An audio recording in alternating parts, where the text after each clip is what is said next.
Hey everybody, Rail Builder Guy here, and welcome back to the channel. So this video is going to be a little bit different from what you're used to if you are a normal subscriber to the channel. If you're new to the channel, feel free to check out some of the videos, and if you enjoy them, do stick around and maybe subscribe. So this channel was built on historical strategy gaming. Of course, I've done other things here on the channel since then, but historical strategy gaming has always been the core of what I do here on the channel.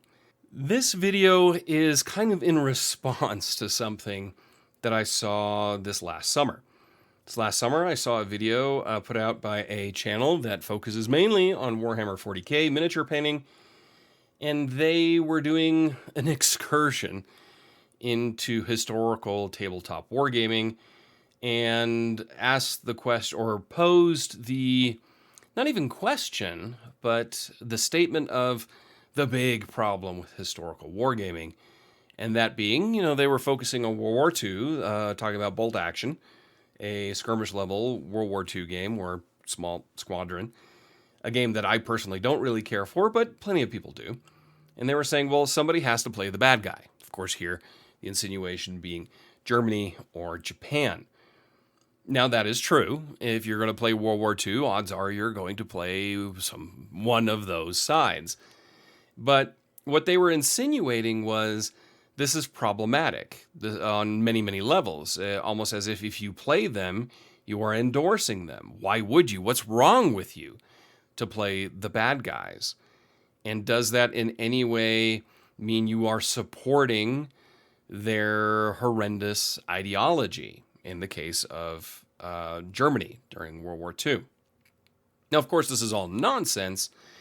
But I want to get into, A, why I believe this is nonsense, and B, really what this kicked on for me was why play historical games? Why do I play historical games? Tabletop, war games, board games, or of course, PC grand strategy games and war games on it and so on, but all historical. Well, for me personally, of course, I have a background in history. I have an academic background in history. I have, for a period of time, a professional background in history, though that's a long time ago. And I consider myself an amateur historian, albeit with academic training in historical sciences. But I study it, I write about it, and read a lot about it.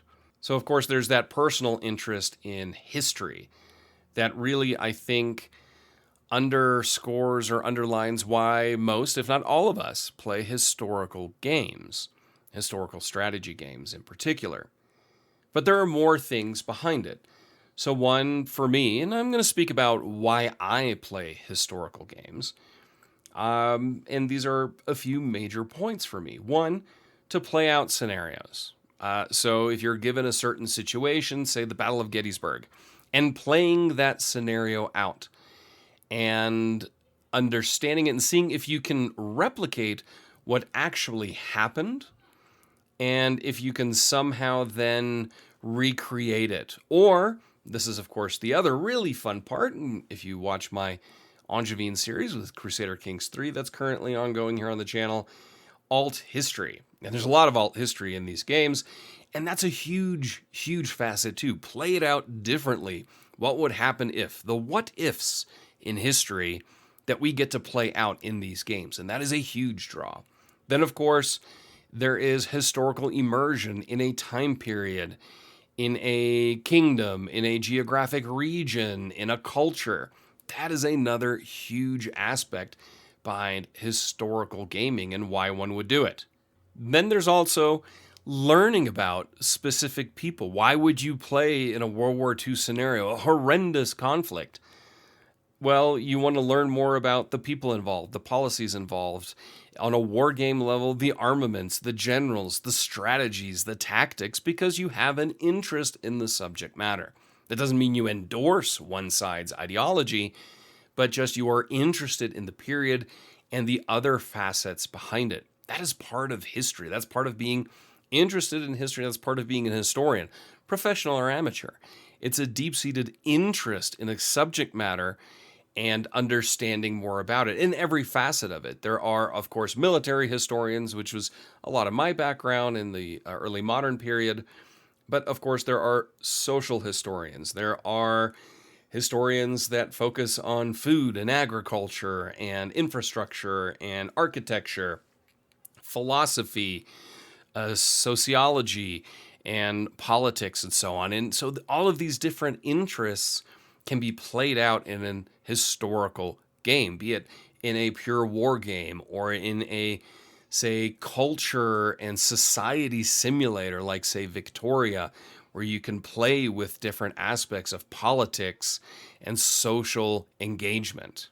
Another aspect for me personally is, of course, learning new history. Through the games that I have brought here to the channel, I have done a lot of research into completely different areas, geographically, different cultures, different history periods, and learned a lot of new things that I didn't before, because as an historian, you tend to specialize and niche down, so to speak. But this is more general history that you get to learn, and I think that is a huge part of historical game. If you look at wargaming, for instance, if you take a game like Pike and Shot, and really not just learning about, who was fighting, say, in the 30 Years' War, but the strategies they used, who the people were behind it, why did they use certain tactics, what was the clothing, what were the colors of the uniforms, things like that. I mean, you can really go into minutia and learn a lot about a different time period, and that is not to be underestimated as to why one plays historical games. I personally have a big interest in history in every type of facet and time period, playing games set in the Bronze Age all the way into the 21st century. This is why I play historical games. Now, in that video that kind of prompted this video from last summer, there were, things brought up or insinuated that, the historical wargaming community, and I will expand that to the historical gaming community, has an influence from far-right extremist ideology. Now, I'm not going to sit here and say that nobody of that ideology plays historical games. Of course they do. So do people of any type of extremist ideology. But the majority of us do not. And just because you play in a certain time period does not mean that A, you endorse a certain ideology, or B, that you are ignorant to the problematic aspects, both from a modern perspective as well as an historical perspective, that people then suffered.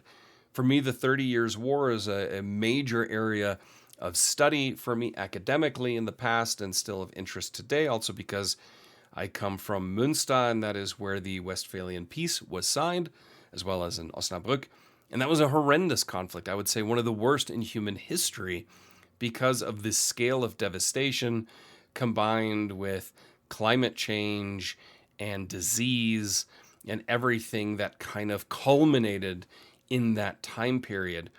Now, while I find it fascinating and I'll play a lot of games, be it on a tabletop or a PC in that time period, I'm not ignorant to the huge problems and how horrible it really was. One does not play games and just ignore that facet. I do not believe that we are ignorant of human suffering throughout history, but that should not stop us from engaging with that history. And playing games is another way to engage with history, because it is an absolute fact that if you are ignorant to history, you will repeat it. And we see it again and again. And especially, I would say, in the last 5-6 years, we have seen it play out on the world stage more than once, that mistakes from the past have crept back into society. Ideologies once believed dead have come back again.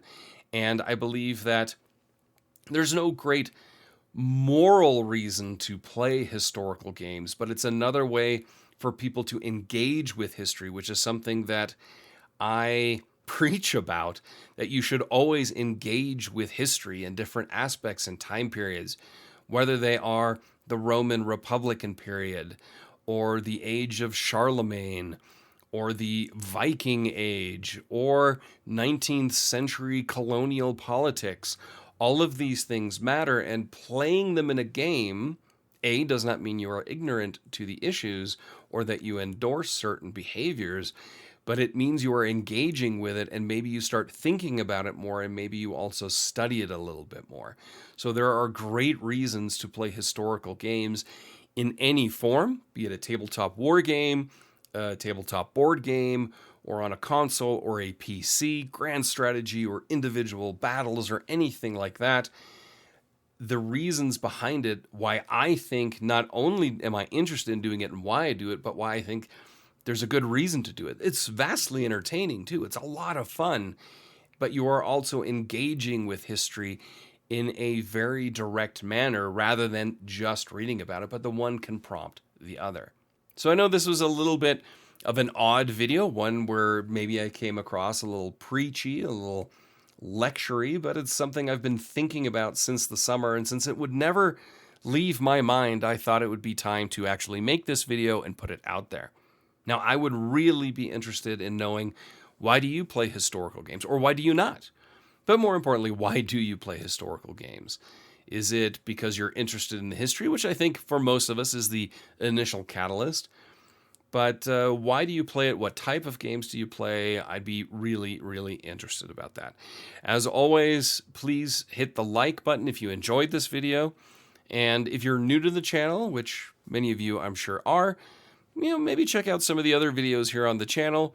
I've got some historical guide videos for different games where I talk about strategy and how to play the game, but also talk about the history of individual nations or individual people.